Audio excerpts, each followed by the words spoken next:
Yo, bien ou bof? Bon, on a reçu Ajaccio à la maison, on leur a mis 5-0, la manita, poteau. Ah, quand même, ça fait zizir, c'était une belle soirée. Un clean sheet au Parc des Princes, ça faisait longtemps. Bon, si on continue sur la même voie, la semaine prochaine, on devrait être champion. Alors oui, je suis quand même agréablement surpris par ce match. Mais ça devrait être comme ça à chaque match. Et c'est loin d'être le cas. Mais voilà, on va pas bouder notre plaisir, on est les premiers à râler. Bon là, ça va. C'est Ajaccio, oui, je sais, mais bon. Avec eux, tu sais, ils étaient capables de perdre. Hein. Mais voilà, là, non seulement ils gagnent, mais ils gagnent avec un score logique, si tu vois ce que je veux dire. Donc, du coup, on peut pas trop... Voilà, c'est plus facile de s'énerver que d'être content. Quand t'es content, t'es critiqué. Ah, quand t'es énervé que tu dis du mal, t'es pas trop critiqué. Hein. Bon, après, on va pas non plus dire du bien parce qu'ils sont allés trop loin cette saison, en vrai.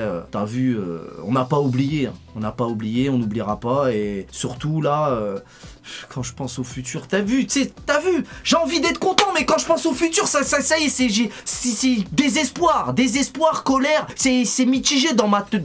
Vas-y, c'est bon. Alors oui, on a gagné avec la manière. Oui, tous les joueurs ont été bons globalement. Mais on se réveille toujours en retard aussi. C'est ça qui est relou. Et le Parc des Princes, c'est quelle tristesse ça aussi. Que le Parc des Princes repose en paix. Et merci Nasser pour ton ego surdimensionné qui montre que finalement t'es qu'un pion du Qatar. Tu connais Walou. Moi-même j'étais au Parc des Princes avant toi en vrai. Bon vas-y, on va pas régler les comptes maintenant. T'inquiète pas, tu perds un pour attendre parce qu'à mon avis là, cet été, on va bien rigoler encore. Bon bref, alors qu'est-ce qu'on fait? Répondez dans l'espace commentaire. Alors petit 1, on est content d'avoir gagné ce match avec la manière comme je l'ai dit tout à l'heure et on est qu'à une victoire du championnat. Ou alors, petit 2, on peut pas se réjouir d'avoir battu une équipe de Ligue 2. À vous de me répondre dans l'espace commentaire. Ou alors on peut rajouter une troisième réponse bonus qui serait rien à foutre du championnat, ça fait 10 piges qu'on gagne. À vous de choisir, j'attends vos réponses dans l'espace commentaire. Donc moi, en vrai, si je dois être honnête, moi j'ai l'impression que les joueurs ont enfin joué pour nous. Après peut-être je suis naïf, mais là j'ai l'impression que les joueurs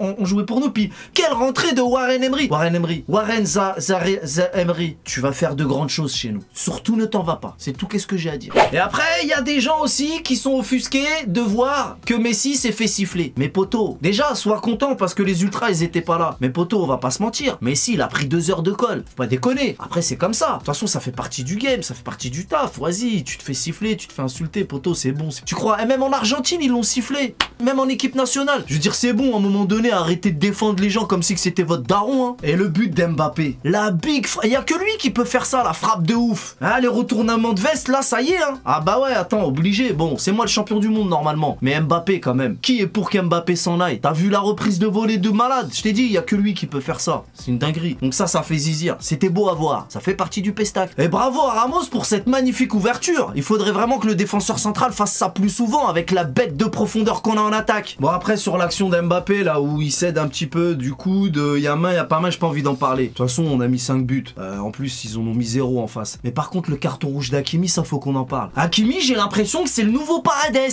Le mec tous les jours il est énervé. Alors oui je sais qu'il défend son collègue. C'est peut-être abusé mais les gars calmez-vous. On gagne 5-0, ça part en bagarre générale. C'est pas la peine. Alors défendre son pote c'est bien. Mais là Hakimi il aide pas l'équipe en ayant ce genre de réaction. C'est ça aussi. Alors je vais encore vous demander votre avis dans l'espace commentaire concernant ce carton rouge pour Hakimi. Alors petit 1, c'est une dinguerie. Hakimi se défend et il prend la même peine que l'adversaire. Petit 2, les arbitres manquent de pédagogie et bref les arbitres français sont nuls. Ensuite pour finir, le match des critiqués, on en pense quoi? Bah on en pense que, enfin moi en tout cas j'en pense que là il prend un petit peu de confiance. C'est bien. Et je pense qu'il devrait être titulaire pour les quelques matchs qui restent. Ça serait pas mal. Mais est-ce qu'on doit garder critiqué pour la saison prochaine? Moi perso je suis pas trop chaud. Je te dis la vérité. Devant il nous faut du lourd, on n'a pas le temps d'attendre. Bref, pour finir, c'est quand même une belle victoire, une très belle victoire même. Enfin on a eu droit à du beau jeu. Ça faisait longtemps, donc on va pas bouder notre plaisir. Et les personnes qui étaient au Parc des Princes, là pour le coup, bah ils ont pas payé leur place pour rien. Là ils ont eu pour leur argent. Donc ça aussi ça fait zizir. Bref, c'est tout pour aujourd'hui. Je vous donne rendez-vous lundi soir pour débriefer ce match avec vous dans l'émission Truc de foot les potos. On débriefe le match ensemble dans l'émission Truc de foot. Ne l'oubliez pas, soyez au rendez-vous à partir de 21 h sur ma chaîne YouTube. On connaît les bails. Salut!